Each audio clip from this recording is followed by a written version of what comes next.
नमस्कार दोस्तों, आप देख रहे हैं संवाद न्यूज और मैं हूं हिमांशु शर्मा। आज हम बात करने वाले हैं उस मुद्दे पर जिस पर राजस्थान की राजनीति इस वक्त मरघट जैसा सन्नाटा पसरा हुआ है। सवाल सीधा है, जब ईडी की चार्जशीट में बाबूलाल कटारा ने इतने बड़े बड़े खुलासे कर दिए हैं तो फिर सियासी पार्टियां क्यों आंखें मूंद कर बैठी है? क्या सबको पता है और फिर भी सब चुप है, या फिर ये चुप्पी किसी बड़े डर की निशानी है? कांग्रेस की चुप्पी तो समझ आती है, क्योंकि उनके कार्यकाल में ये भर्तियां हुई और उनके नेता आरोपी है। लेकिन बीजेपी क्यों सहमी हुई नजर आ रही है? ये सबसे बड़ा सवाल है। चुनाव से पहले बीजेपी छाती ठोक ठोक कर कह रही थी कि सत्ता में आए तो पेपर लीक करने वाले मगरमच्छों को जेल के अंदर डाल देंगे। लेकिन अब वही बीजेपी ईडी की चार्जशीट पढ़ने से ही घबराती दिख रही है। आखिर ऐसा क्यों? अब जरा इस पूरे मामले की टाइमलाइन को समझिए। सब इंस्पेक्टर भर्ती परीक्षा 2021, जिसे बड़े पैमाने पर पेपर लीक और धांधली के आरोपों के चलते रद्द किया गया था, उसी केस से जुड़ा हुआ है नाम हरेंद्र नील का, जो लगातार पेपर लीक के खिलाफ हाई कोर्ट में लड़ाई लड़ रहे हैं।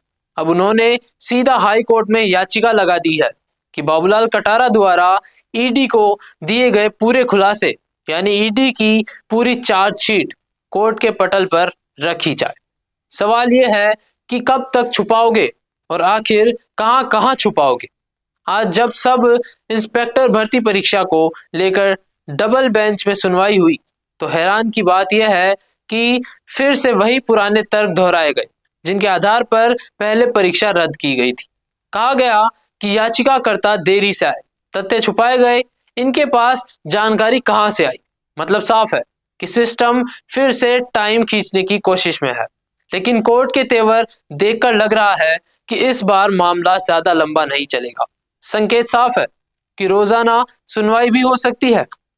अब यहाँ सबसे बड़ा विरोधाभास सामने आता है जब राजस्थान सरकार की तरफ से महाधिवक्ता अदालत में कहते हैं कि बड़े पैमाने पर पेपर आउट नहीं हुआ था। लेकिन यही सरकार जब बाबूलाल कटारा और जगदीश बिश्नोई की जमानत का विरोध करती है तो कहते हैं कि बड़े पैमाने पर पेपर आउट हुआ था।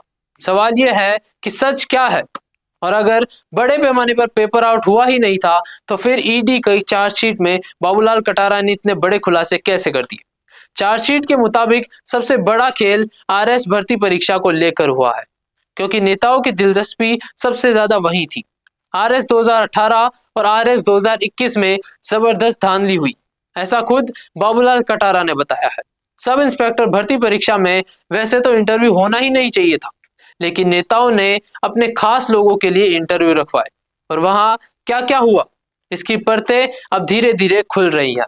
फर्क सिर्फ इतना है कि सब इंस्पेक्टर भर्ती परीक्षा का खुलासा भजनलाल सरकार ने किया, जबकि अशोक गहलोत सरकार ने 2 जांच कराने से साफ मना कर दिया था।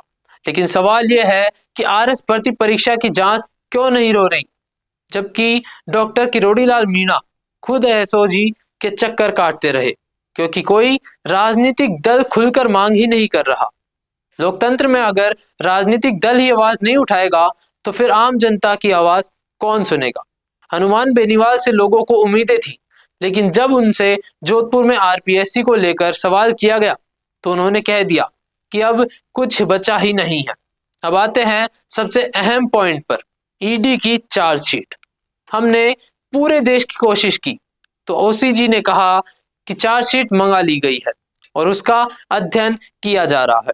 राजस्थान सरकार ने भी कहा कि बाबूलाल कटारा का अनुसंधान फिर से शुरू किया जाए, इसलिए उन्हें प्रतापगढ़ और बांसवाड़ा जेल से जयपुर सेंट्रल जेल लाया गया है।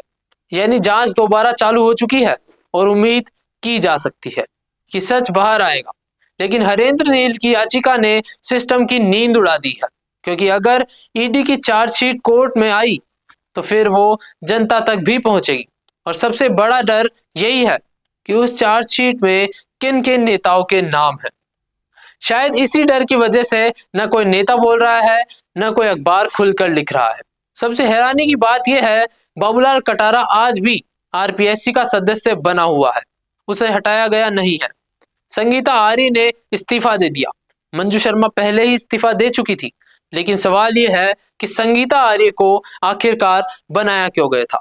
रामूराम रायका, शिव सिंह राठौड़ और राजकुमारी गुर्जर, इन सबको किस आधार पर नियुक्त किया गया और इन्होंने अंदर क्या क्या किया, इसकी जांच क्यों नहीं हो रही। खुद बाबूलाल कटारा कह रहा है कि ये सब मिलकर करते थे, तो फिर अकेला वो जेल में क्यों गया। वो सरकारी गवाह बनने को तैयार है, सबूत देने को तैयार है, नाम बताने को भी तैयार है। सवाल सिर्फ ये है कि बिल्ली के गले में घंटी कौन बांधेगा।